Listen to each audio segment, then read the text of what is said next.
সাথে এখানে উপস্থিত আছেন আলহামদুলিল্লাহ ডেন্টাল কেয়ার ডাক্তার হাসানুল রাজা সাহেব। আপনাকে আমি ধন্যবাদ জ্ঞাপন করছি আমার চ্যানেল 99 এমন জাতীয় পত্রিকা দৈনিক আজকে আলোকিত সকাল থেকে।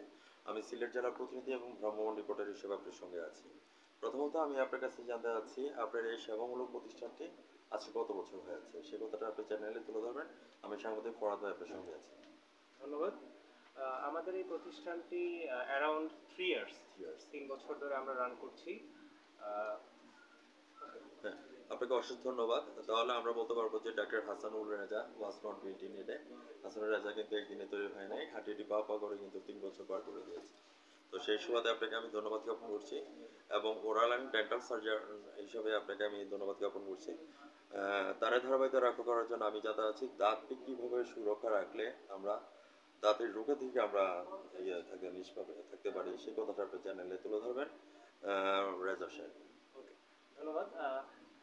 ওরাল অ্যান্ড ডেন্টাল হাইজিন নিয়ে যদি কথা বলি শুরুতেই, মানে কিভাবে আমরা আমাদের মুখ এবং দাঁতের যত্ন নিব, কিভাবে আমরা আমাদের মুখ এবং দাঁতকে সুস্থ রাখতে পারি। সর্বপ্রথম যে বিষয়টা আসবে আমাদের ব্রাশিং এর ব্যাপারে। আমরা ডেইলি কতবার ব্রাশ করব এবং কখন ব্রাশ করব, কিভাবে ব্রাশ করব, শুরুতেই আমাদের এই জিনিসটা আসবে। তো আমরা ডেন্টাল সার্জনরা ও ডেন্টিস্টরা যেভাবে সাজেস্ট করি সেটা হচ্ছে আপনাদেরকে বা আমরা আমাদের সকলকেই মিনিমাম 2 টাইমস ব্রাশ করতে হবে। ডেইলি 2বার ব্রাশ করতে হবে।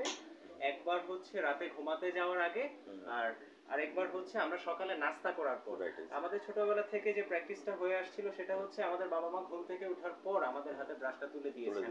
এটা একটা ভুল কনসেপ্ট। কারণ হচ্ছে সারাদিন আমরা অনেক খাবার খেয়ে থাকি, সকাল দুপুর রাত। তো খাবারের যে অংশ আমাদের দাঁতে লেগে থাকে, তো দেখা যাচ্ছে যে রাতে যদি আমরা ব্রাশ না করে ঘুমিয়ে পড়ি, আমাদের যে ব্যাকটেরিয়াগুলো থাকবে সেগুলো এসে আমাদের খাবারকে ফার্মেন্ট করবে, দেন হচ্ছে আমাদের দাঁত এবং মাড়িতে তারা ক্ষতি সাধন করতে পারে। তো এই জন্য আমরা রাতে ঘুমানোর আগে অবশ্যই ভালোভাবে কমপক্ষে 2 মিনিট, আমরা বলি ডেন্টাল সার্জনরা কমপক্ষে 2 মিনিট দাঁতের সব দিকে, সবগুলা সারফেসে, দাঁতের ভেতরের দিকে, বাহিরের দিকে, কারো 28টা কারো 32টা দাঁত থাকতে পারে, সবগুলা দাঁতই আপনাকে ব্রাশ করতে হবে। তাহলে রাতে ঘুমানোর আগে খুব থরলি আপনাকে ভালোভাবে ব্রাশ করে মুখ ক্লিন করে আপনাকে ঘুমাতে যেতে হবে। দেন হচ্ছে আপনি ঘুমিয়ে পড়বেন। সকালে উঠে আপনি শুধুমাত্র রিঞ্জিং করে বা কুলি করে আপনি নাস্তা করবেন। নাস্তার পর আবারও আপনি ঠিক ওই একই নিয়মে আবারও ব্রাশ করবেন। তাহলে আমরা পেলাম ডেইলি আমাদেরকে মিনিমাম 2 বেলা ব্রাশ করতে হবে, রাতে ঘুমাতে যাওয়ার আগে এবং সকালে নাস্তার পর। এটা হলো আমাদের প্রথম কাজ। আর দ্বিতীয় কাজ হচ্ছে আমরা বলি প্রত্যেক 6 মাস অন্তর অন্তর আপনি আপনার নিকটস্থ ডেন্টিস্ট ও ডেন্টাল সার্জনের কাছে যাবেন, আপনার ডেন্টাল চেকআপ করাবেন এবং পরামর্শ নেবেন। এবং আরেকটা গুরুত্বপূর্ণ বিষয় হচ্ছে আমরা একটা চিকিৎসার কথা বলি স্ক্যালিং। স্ক্যালিং হচ্ছে আমরা খাবার খাওয়ার পর দাঁতে একটা লেয়ার পরে ব্রাশিং এর মাধ্যমে এটা উঠে যায়। দেখা যাচ্ছে কোন কোন ক্ষেত্রে আমরা ব্রাশিং এর পরও ওই লেয়ারটা উঠতেছে না, দাঁতের মধ্যে একটা এক্সট্রা লেয়ার পড়ে যাচ্ছে, যেটাকে আমরা ক্যালকুলাস বলি আমাদের ভাষায়, টার্টার। হ্যাঁ, আপনাদের লেমেন টার্ম হচ্ছে টার্টার, বা হচ্ছে বাংলায় বললে পাথর হয়ে যায়, দাঁতে দাগ পড়ে যায়, স্টেইন পড়ে যায়। তো এগুলো তোলার জন্য আমরা বলি প্রত্যেক 6 মাস অন্তর অন্তর আপনাকে স্কেলিং উইথ পলিশিং এই চিকিৎসাটা করে নিতে হবে। স্কেলিং হচ্ছে আমরা আমাদের ডিভাইসের সাহায্যে আমরা কি করি, সবগুলা দাঁতকে একদম থরলি ক্লিন করে দিই। তাহলে আপনার দাঁতে যে এক্সট্রা লেয়ারটা ছিল, ময়লাটা ছিল, বা আপনার যে স্টেইন বা দাগটা ছিল সেটা উঠে যাবে। তাহলে স্কেলিং করলে আমাদের সুবিধা কি, স্কেলিং যখন আমি করতেছি আমি কিন্তু আপনার 32টা দাঁতই খুব থরলি দেখতেছি সব দিক থেকে। সো আপনার কোনো দাঁতে যদি স্পেসিফিক কোনো প্রবলেম ক্রিয়েট হয়ে থাকে, আমাদের দাঁতের প্রাথমিক একটা প্রবলেম হচ্ছে আমরা বলি ডেন্টাল ক্যারিজ অর ক্যাভিটি। এই যে এটা হচ্ছে আমাদের টুথের বাইরের লেয়ারটাকে বলি আমরা এনামেল। এনামেল হচ্ছে দাঁতের হোয়াইট লেয়ার। আমরা বাইরে থেকে আপনার মুখে যেটা দেখতেছি সেটা হচ্ছে এনামেল। দাঁতের বাইরের লেয়ার হচ্ছে এনামেল। এনামেলের পর হচ্ছে আমাদের ডেন্টিন আর একটা হার্ড স্ট্রাকচার। ব্যাকটেরিয়া আমাদের খাবারের অংশ, বিশেষ করে আমরা যে খাবারগুলো খাই, কার্বোহাইড্রেট জাতীয় খাবার বা স্টিকি ফুড যেগুলো, হ্যাঁ, মানে যে ফুডগুলোতে আপনার কার্বোহাইড্রেট আছে অথবা স্টিকি ফুড তাদের সাথে লেগে থাকে, ওই খাবারগুলো ব্যাকটেরিয়া এসে এখানে ফার্মেন্টেশন করে ওইখানে একটা কেমিক্যাল রিঅ্যাকশনের মাধ্যমে আমাদের দাঁতের স্ট্রাকচারটাকে সে ডে বাই ডে লস করতে থাকে। প্রথমে একটা ব্ল্যাকিশ স্পট পড়ে আমাদের দাঁতে, যেটাকে আমরা বলি ডেন্টাল ক্যাভিটি ও ডেন্টাল ক্যারিজ। ওই ক্যারিজটা ডে বাই ডে আপনার কি হতে থাকে, অ্যাডভান্স হতে থাকে। অ্যাডভান্স হয়ে যখন আমাদের enamel, dentine, hard structure cross করে আমাদের দাঁতের ভেতরে একটা স্ট্রাকচার আছে, সেটাকে বলি আমরা পাল্প। পাল্পে হচ্ছে আমাদের নার্ভ এন্ড ব্লাড ভেসেলস গুলো থাকে। নার্ভ হচ্ছে আমাদের দাঁতের সেন্সেশনের জন্য দায়ী। ওকে, তাহলে আমাদের ডেন্টিন ক্রস এনামেল ক্রস করে ডেন্টিন ক্রস করে যখন পাল্পে চলে গেল আমাদের দাঁতটা কিন্তু তখন এফেক্টেড হয়ে গেল। এই হচ্ছে আমাদের ডেন্টাল কেরিজের স্টেপ। সো আমরা যদি প্রপারলি দাঁত ব্রাশ না করি বা মুখের যত্ন না নিই, আমাদের কিন্তু প্রথমে এই ছোট্ট একটা ক্যাভিটি থেকে আমাদের ফার্দার দাঁতের একটা বিরাট লস হয়ে যেতে পারে। সো এই জন্য ব্রাশিংটা খুবই জরুরি। আর স্কেলিং এর ব্যাপার যেটা বলতেছিলাম, ওই আমি যখন আপনার স্কেলিংটা করে নিব তখন হচ্ছে আপনার দাঁত এবং মাড়ির অংশটা টোটালি ক্লিয়ার হয়ে যাবে। সো তখন কি হবে, আপনার দাঁত এবং মাড়ি সুস্থ থাকবে। আর স্পেসিফিক আপনার কোনো দাঁতে যদি আমি কোনো প্রবলেম দেখি ওই সম্পর্কে আমি তখন আপনাকে অ্যাডভাইস করতে পারবো।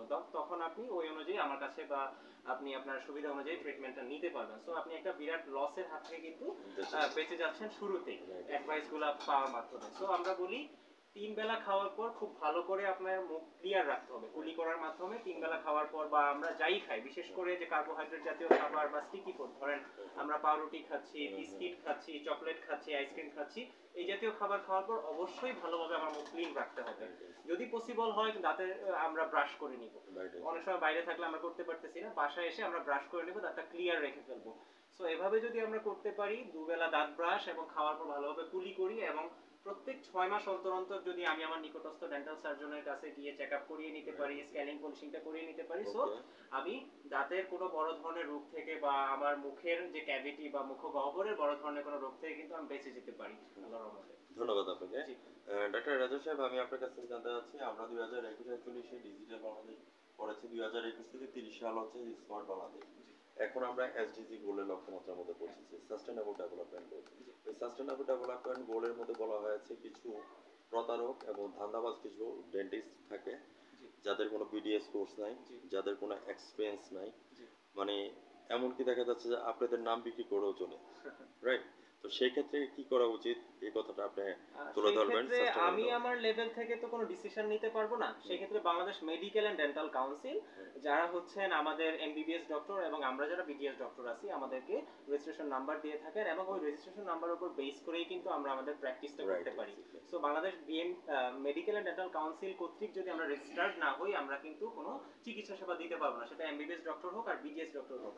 আর বাংলাদেশে এমবিবিএস এবং বিডিএস ছাড়া আর কেউ নামের আগে ডক্টর লিখতে পারবে না। ওকে, সেটা মানে যিনি পল্লী চিকিৎসক হোক, ইউনানি চিকিৎসক হোক, হোমিও চিকিৎসক হোক, সেটা ওনারা ওনাদের মতো করে লিখবে, কিন্তু ডাক্তার একমাত্র আমরা এমবিবিএস এবং আমরা যারা বিডিএস তারাই লিখতে পারবো। এটাই কিন্তু আমাদের রুলস। এবং বিএমডিসি এই বিষয়টা দেখবেন যে যারা আমাদের বিডিএস ডিগ্রি নেই, বিভিন্ন ডিপ্লোমা কোর্স অথবা টেকনোলজি কোর্স করেও বিভিন্ন উপজেলা লেভেলে হোক, জেলা লেভেলে হোক বা গ্রাম লেভেলে চেম্বার করতেছে, ওইটা অথরিটি দেখবে, এটা আসলে আমাদের দেখার দরকার নেই। আমি শুধু পরামর্শ দিতে পারি বা সচেতন করতে পারি আমার রোগীদেরকে বা জনসাধারণকে, যে আপনারা চিকিৎসা নেওয়ার সময় অবশ্যই খেয়াল করবেন যে ওই doctor Bangladesh medical and dental council কর্তৃক রেজিস্টার্ড কিনা, উনি এমবিবিএস ডক্টর হতে পারেন বা বিডিএস ডক্টর হতে পারেন। আর বিডিএস নয় তো দাঁতের চিকিৎসা নয়, বিডিএস নয় তো ডেন্টিস্ট নয়, বিডিএস নয় তো ডেন্টাল সার্জন নয়, এই জিনিসটা খেয়াল রাখতে হবে। আমি আপনার কাছে জানতে চাচ্ছি যে আমাদের যে সিভিল সার্জন স্যার আছে, ওনাদের সাথে আপনাদের কোঅপারেশন কেমন? না, ওনারা তো ভালো। এখন দেখা যাচ্ছে দেশের একটা ক্রান্তিকাল চলতেছে, আমাদের এখন নতুন স্বাস্থ্য উপদেষ্টা আছেন বা নতুন একটা পরিচালনা পরিষদ আসছেন দেশে। সো এখন দেশটা একটা রিবিল্ডিং প্রসেসে আছে, তো এখন ওনাদেরকে একটু সময় দিতে হবে। ওনারা হয়তো আমাদের স্বাস্থ্য খাতটাকে অনেক দূরে এগিয়ে নিয়ে যাবে, ওনাদের হাত ধরে এগিয়ে যাবে, আমরা এটাই প্রত্যাশা করি। আমরা যারা সেবা দিচ্ছি, আপনারা যারা সেবা নিচ্ছেন, সবার আপনাদের সেবাটাও যেন আমরা প্রপারলি দিতে পারি, আমরাও যেন ফ্রিলি কাজ করতে পারি।